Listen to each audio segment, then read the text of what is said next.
Very proud. We preach on being consistent, and I feel like we've been doing that all season. And the scary thing is we're only getting better. We still got a lot of corrections to make, like you stated, and we're a scary defense to come up ahead. How would you compare this defense to some of the past ones you've been a part of? Definitely one of the best I've been on. Last year, it's a good defense, good team overall. Going 15-0, something that never been done, best ever. And when it's all said and done, I believe that this could be the best defense to ever come through Clemson. Coach Venables was saying behind Isaiah, you're one of the more versatile guys in the defense. Is that a role you take pride in, kind of pride? Oh, most definitely. Just going in and play any position that he wants me to play. Just doing anything I can to, help the team.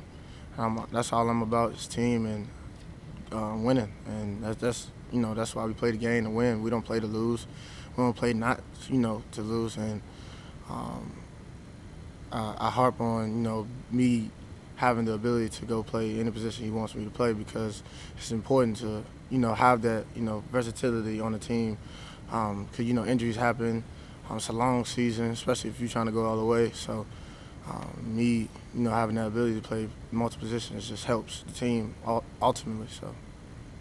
Why do you feel like this defense could be one of, or I think you said the best, the candidate being the best to come through here? Just what about it? Just what we can do, the versatility we have, the great front we have, the great back end we have.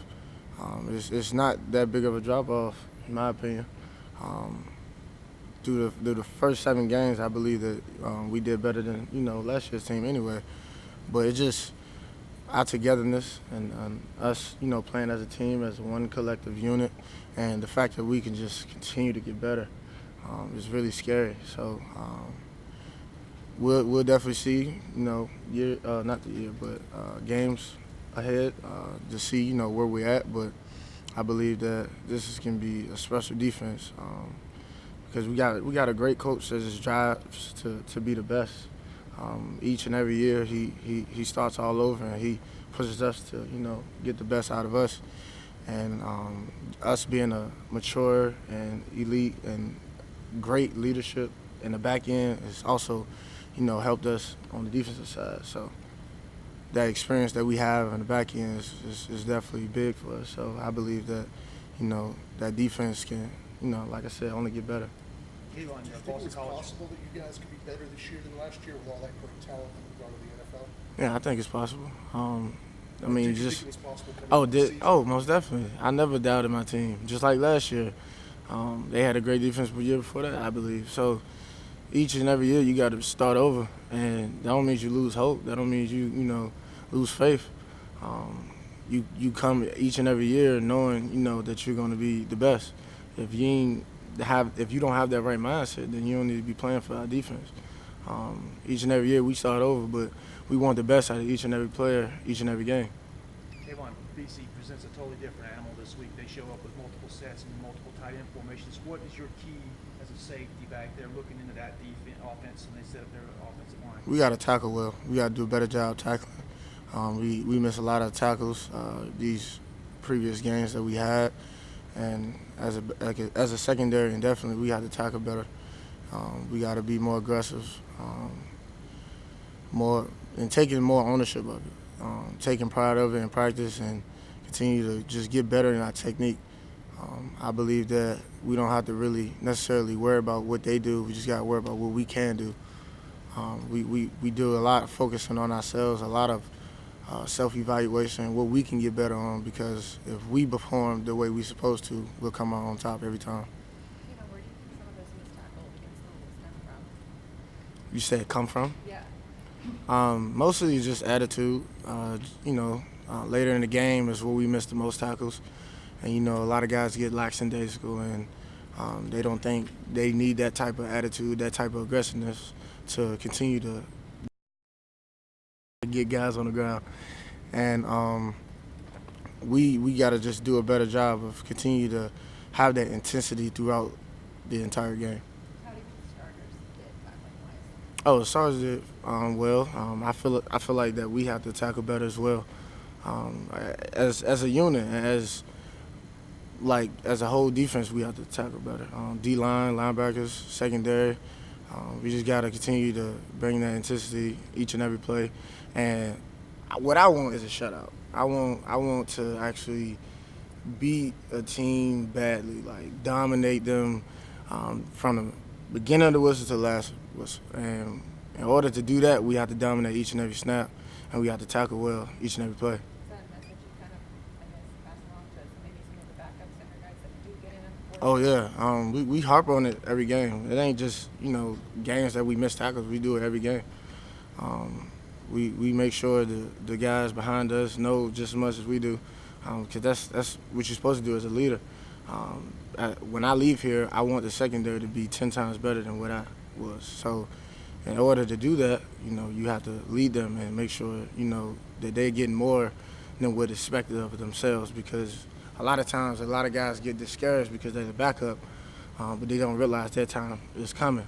And when they do realize that, like I did at an early age, coming in as a true freshman playing, so when I did that, it helped me to play better, and that's why I'm sitting in front of you guys today.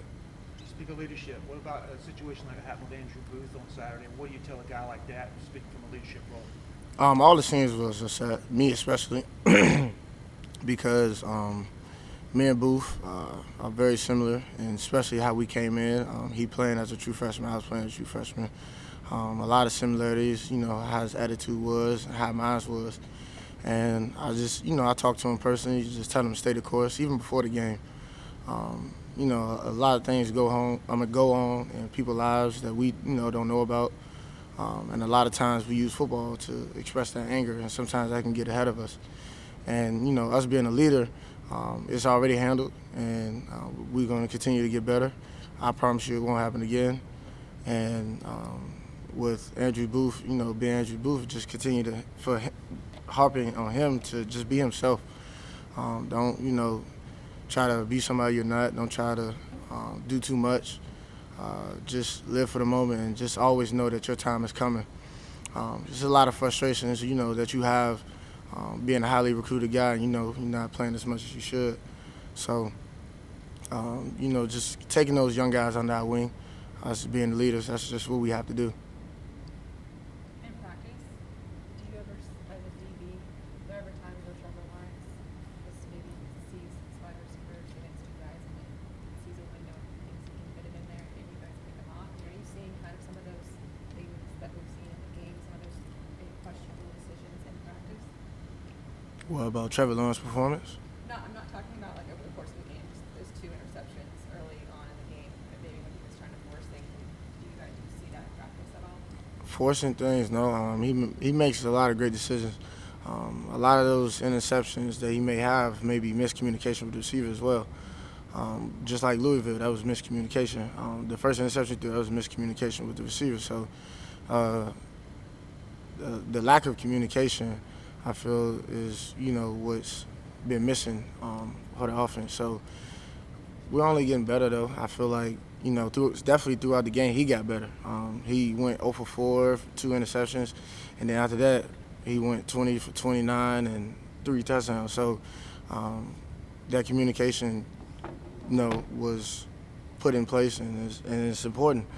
And even during practice, he does a great job leading the guys and communicating well on the field and off the field. And I don't feel like he has any weaknesses on just fitting into tight windows. Just a lot of times that the ball just don't go your way. A lot of quarterbacks, like even Deshaun Watson, he started off the same way. I believe so. The way he started off was, also criticized, but he finished second place in the Heisman and won a national championship. So don't count Trevor out and what his ability is to do. He's still the best quarterback in the country, and he's going to prove that week in and week out. Is Andrew a guy you kind of took under your wing? Oh, definitely. Yeah, like I said, when he first got here, I saw a lot of similarities with me and him and where we came from, and took him under my wing right away. I felt like, that was my fault, what happened. I took that on the chin because that's a reflection of my leadership, and I have to do a better job within myself to, better lead. What were some of the similarities in you guys coming like I said, the upbringing, the way he grew up, and just he coming in and has to prove himself. He wasn't the guy that came in and had the starting position right away. He had to fight for everything he earned, and just talking to him and seeing the attitudes that he brings to the game, that aggressiveness, that physicality, same thing I had as a true freshman. And a lot of times, a lot of guys don't get that as a true freshman. A lot of times, guys lack confidence, and he doesn't lack confidence at all. So that's why I can see a lot of similarities. Have you had to talk to him some about, like, when you come in as a really highly rated player and kind of having to wait your turn and stuff? Yeah, I mean, I had conversations like that with all the guys. Know that, sometimes the starting positions are picked before they even get there. So they know how the process goes sometimes, and it's hard to get through that process as a true freshman because you come in, especially if you're highly recruited, you come in and you want to play, and you got a lot of family that count on you to do well.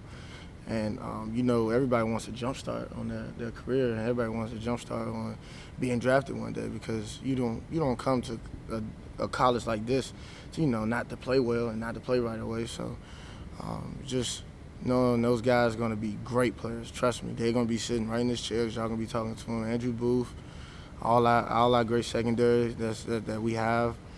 And it's going to be big years ahead of what they can do. And I'm just telling you right now, the leadership that we giving them boys, they're going to be leaders as well. They already, taking that role of being leaders themselves. So, like I've been said, don't count them out. They're going to be just fine. I know you guys don't pay a lot of attention to outside noise, but is it ever frustrating when you guys win games and then still slide drop? in the polls? No, we think it's cute. Yeah, man. We don't worry about that. We think it's cute. We think it's funny. So. One thing they can't do, if we go out undefeated, they can't leave us out the playoffs. I know that. So whether we win by one each and every game, I believe that they can't keep us out the playoffs. We prove it each year that we deserve it. Even when we lost to Alabama, my sophomore year? Yeah, my sophomore year. Even when we lost to Alabama, we proved that we deserve to be there. So they can't keep us out there.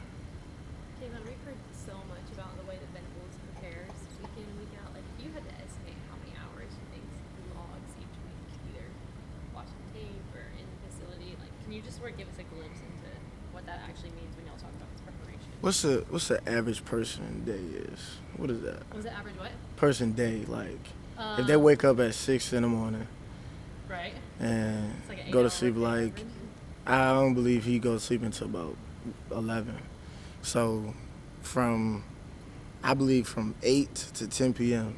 straight film, and if it's not out here, it's more film. He just loves the 8 game. a.m.? 8 a.m. He wakes up with watching film. And I believe, I remember I seen an article, something about Tom Brady watching 4 hours of film a day. He watched more than that. I guarantee he watched more film than Tom Brady. I can bet my life on it. And it shows up. He knows every position from every play from any defense in the country. Like, it's crazy the time he puts in and the film study he has. Does he watch it in the same place? Is he holed up in the dark by himself? Oh, does he, whether his it, father, man, technology go down, he's still watching it some way somehow. He got a cassette tape or something. He on the phone, iPad, TV, projector, and he'll come here in the morning watching himself if he got to. But I'm sure he has his own film room in his house. Yes, it's nonstop with him. Do you feel like at all that with all the outside chatter about the offense, maybe the dominance that the defense has put in week out has been a little overlooked? Nah. I believe that we're going to be the underdogs whether we looked at it or not, and that just motivates us to be the best. If they're not saying we're the best ever, then we're underdogs, and we definitely believe that, and we know what we're capable of. So each week, week in and week out, we just try to be the best.